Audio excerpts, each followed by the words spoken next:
대하여 읽어보겠습니다. 불필요한 희생으로 시간을 허비하지 말라. 쇼펜하우어의 고독.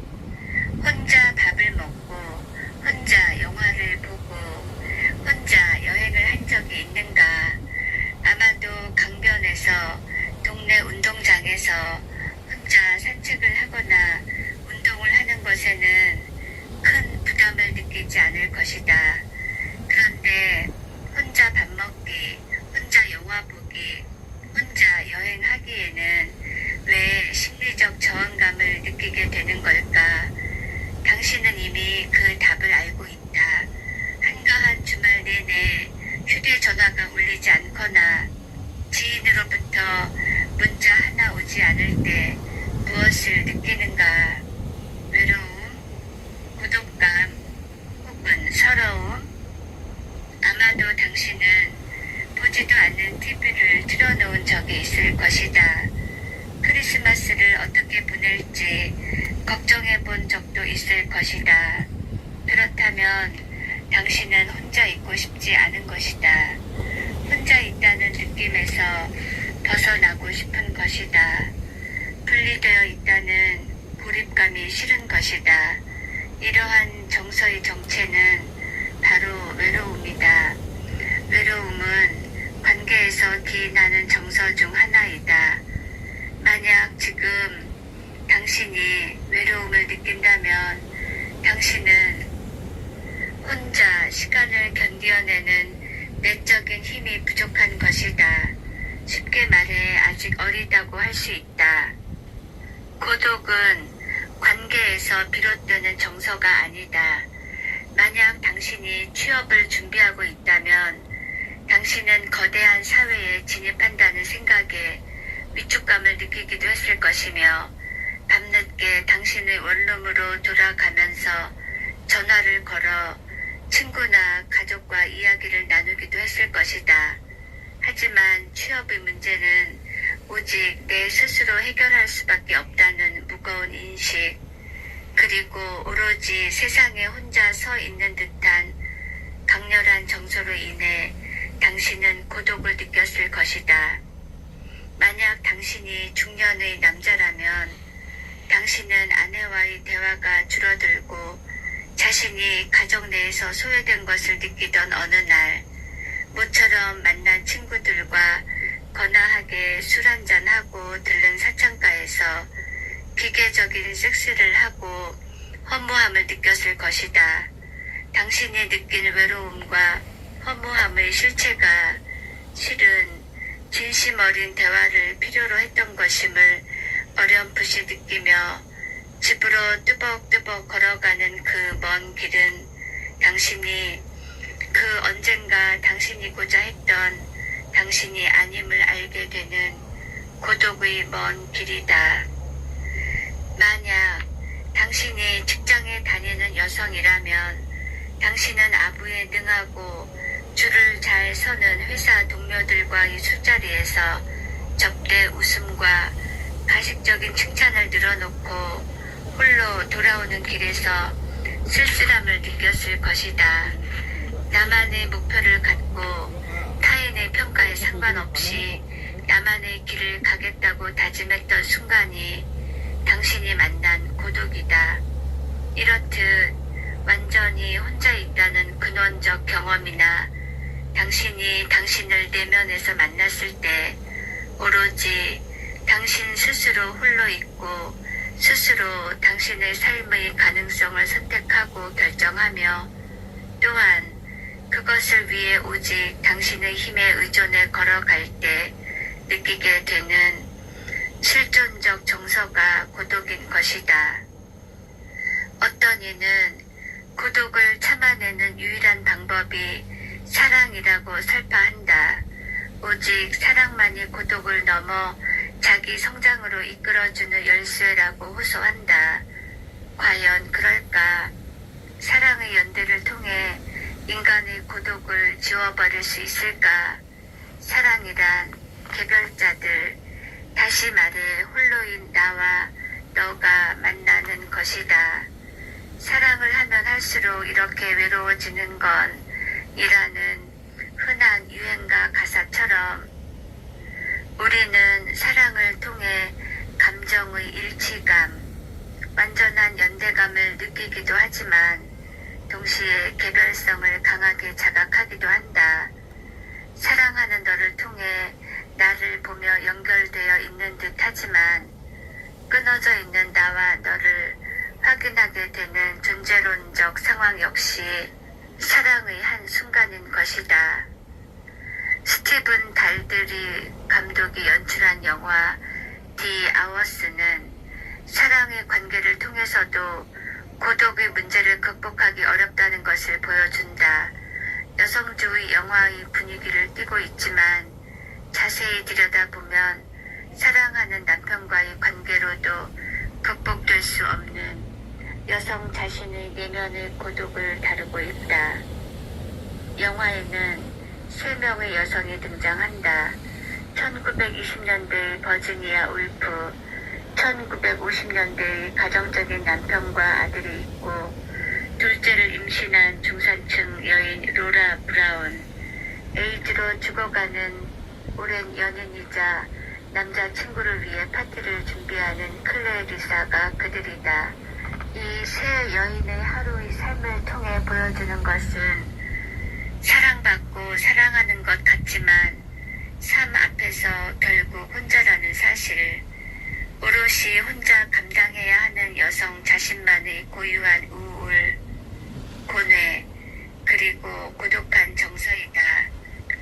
또 어떤 사람들은 술, 마약, 섹스와 같은 좀 더 쉽고 감각적인 즐거움을 통해 고독을 극복하고자 하기도 한다.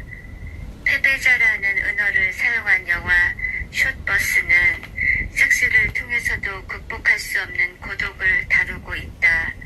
서로 죽도록 사랑하는 게이 커플도 이성의 부부도 결국 사랑과 섹스로도 해결할 수 없는 인간의 근원적 고독으로 인해 자살을 생각하고 만다. 영화 전편에 걸쳐 등장하는 섹스와 혼음의 장면들은 외로움과 고독을 벗어나려는 인간의 몸짓이며 감독의 의도를 보여주는 미장센일 뿐이다. 자유로운 대화와 탈일상의 성적 쾌락 속에서도 끝내 떨쳐내지 못한 공허와 고독이 이 영화의 주제이다. 다음부터는 쇼펜하우어의 말입니다. 고독은 이중의 이득을 가져온다. 첫째는 자기 자신과 함께 있을 수 있다는 것이고, 둘째는 타인과 함께 있지 않아도 된다는 것이다. 그런데 두 번째가 중요하다. 모든 교제에는 얼마나 많은 강제와 번거로움, 또한 위험까지도 따르는가를 잘 생각해보면 곧 알 수 있다. 그러므로 시간을 내어 고독을 가까이 하고 다시 고독을 생각하게 된 사람은 금광을 얻는 것과 다름없는 이득을 본 셈이다. 그러나 이것은 모든 사람에게 다 가능한 것은 아니다. 고독은 모든 탁월한 자들의 운명이지만 그들도 때로는 이 고독을 탄식하기도 할 것이다. 그래도 두 가지 재앙 중에서 나은 편이라는 생각에 이것을 택할 것이다. 고독의 적막감을 오랫동안 감당할 수 없는 사람에게 충고하고 싶은 것은 젊을 때 인간에 대하여 반드시 느끼게 되는 불만감이 때때로 자신을 고독으로 몰아넣어도 자기 고독의 일부를 가지고 사회에 들어가는 습관을 가지라는 것이다. 그렇게 하면 그는 사회에서도 어느 정도 고독을 즐길 수 있으며 그가 생각하고 있는 것을 남들에게 전하지 않고 또 남들의 말을 곧이곧대로 받아들이지 않는다. 그래서 도덕적으로나 지적으로 남의 말에 별로 많은 기대를 하지 않으며 남들의 견해에 대해 무관심한 태도를 취하게 된다. 이런 무관심이야말로 언제나 찬양할 만한 너그러움을 기르는데 도움이 된다. 여기까지는 쇼펜하우어의 말을 인용했습니다. 두 영화와 쇼펜하우어가 우리에게 들려주고 싶었던 이야기는 무엇이었을까? 답은 간단하다. 고독을 마주보고 적극적으로 즐기라는 것이다. 만약 당신이 외로움에 떨고 있고 술로, 섹스로, 의미 없는 수다로 시간을 보내는 사람이라면 타인에 의해 의존해 살며 자신의 색깔도 빛을 잃어 퇴색해버리고 내면의 자유를 주저하는 사람이라면 어떨 것 같은가? 한순간도 홀로 있을 수 없다면 무엇을 할 수 있겠는가? 고독의 시간을 즐길 줄 알고 자신을 만나고 자신과 대화하는 사람만이 정서적으로나 정신적으로 독립할 수 있다. 하나의 고유한 색깔을 가진 영혼으로 태어날 수 있다. 쇼펜하우어는 그런 사람만이 조용한 평화와 안정을 누릴 수 있다고 말한다. 당신이 만약 홀로 걷는 오솔길에서 고독하지만 무엇인가 말할 수 없는 내면의 고유함과 안정감을 느낀다거나 홀로 있는 시간에 무엇인가를 골똘히 생각하며 가슴 밑에서 올라오는 따뜻한 기운과 풍요함을 감지한다면 바로 쇼펜하우어가 말하는 고독이 주는 행복과 마음의 평화를 경험한 것이라 할 수 있다. 그런데 쇼펜하우어는 고독을 즐기는 것은 아무나 할 수 없는 것이자 탁월한 자들의 운명으로 취급한다. 예수가 미션을 수행하기 전 광야에서 가진 절대 고독의 시간, 붓다가 깨달음을 얻기 위해 가진 정신 수행 속 절대 고독의 시간이 대표적인 예이다. 하지만 쇼펜하우어의 주장이 과도한 것이라고 생각하지 않는가? 고독은 위대한 정신의 소유자만 경험할 수 있는 것이 아니다. 자기 자신의 삶을 살고자 하는 사람, 하나의 독립된 정신으로 살고자 하는 사람이 통과하는 길일 뿐이다. 너 때문에, 부모님 때문에, 동료 때문에 라는 말을 입에 달고 사는 사람이나 사교와 인맥 관리에 정신이 팔린 사람, 특정한 신념의 노예가 된 사람들은 고독할 시간이 없다. 그런 사람들은 기껏해야 남의 영향 아래에서 살거나 잘 나가는 장사꾼이나 수완가가 될 뿐이다. 그런 사람들에게 성숙은 찾아오지 않는다. 그리고 그런 사람들의 행복은 언제나 불안하며 유리보다 쉽게 깨어지기 마련이다. 쇼펜하우어는 권고한다. 사교의 번거로움과 낭비를 피하고 당신의 고독을 즐기라고.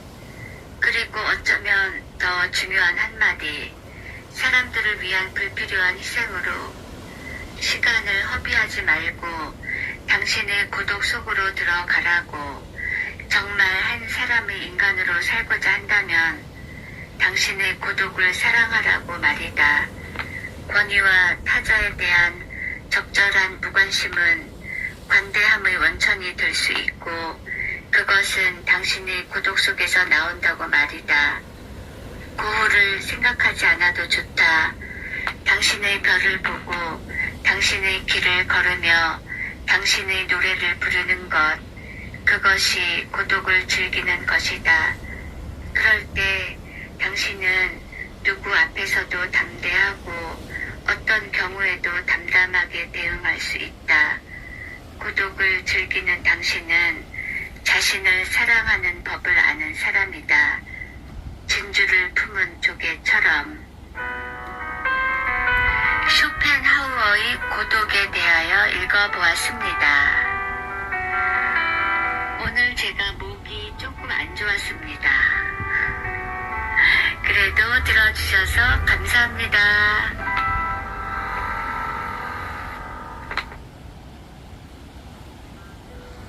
높이 올라가는 노래인데 이게 가능할까나?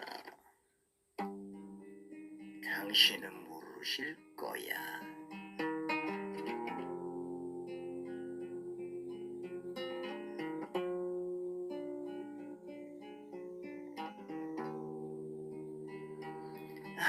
늙어서 이제는 올라가지도 않고.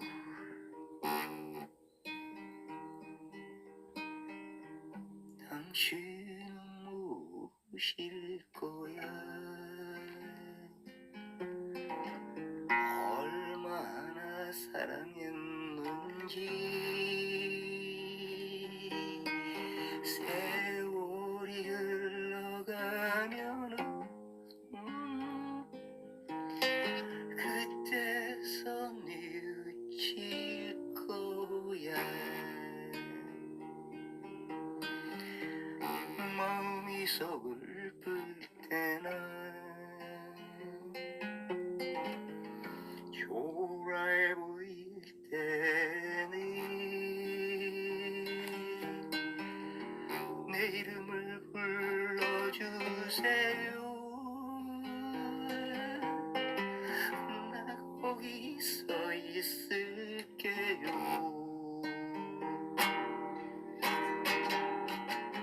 두 눈에 넘쳐 흐르는 뜨거운 나의 눈물로 당신의 아픈 마음을 깨끗이 씻어드릴게.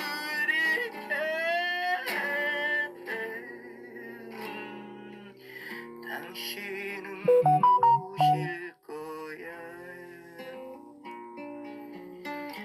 얼마나 사모했는지. 뒤돌아봐 주세요.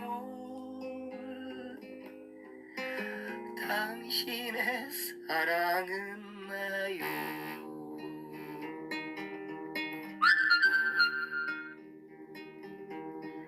당신은 모르실 거야. 얼마나 사랑했는지. 세월이 흘러가면은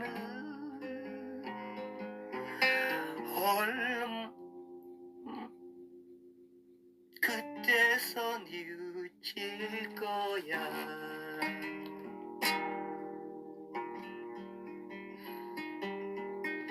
마음이 서글플 때나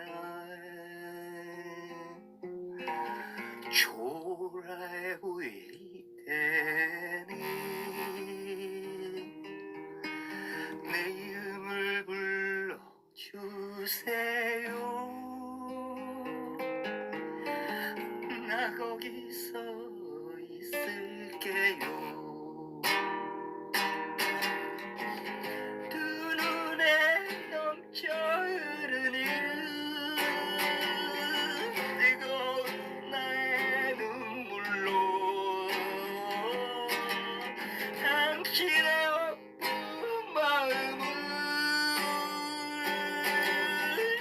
끝이 씻어드릴게. 당신은 모르실 거야. 얼마나 사모했는지. 뒤돌아봐 주세요.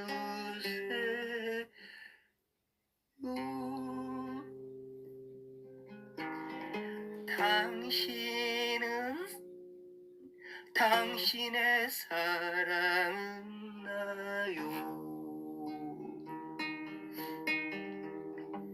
당신은 모르실 거야. 얼마나 사모했는지. 뒤돌아봐 주세요. 당신의 사랑은 나요.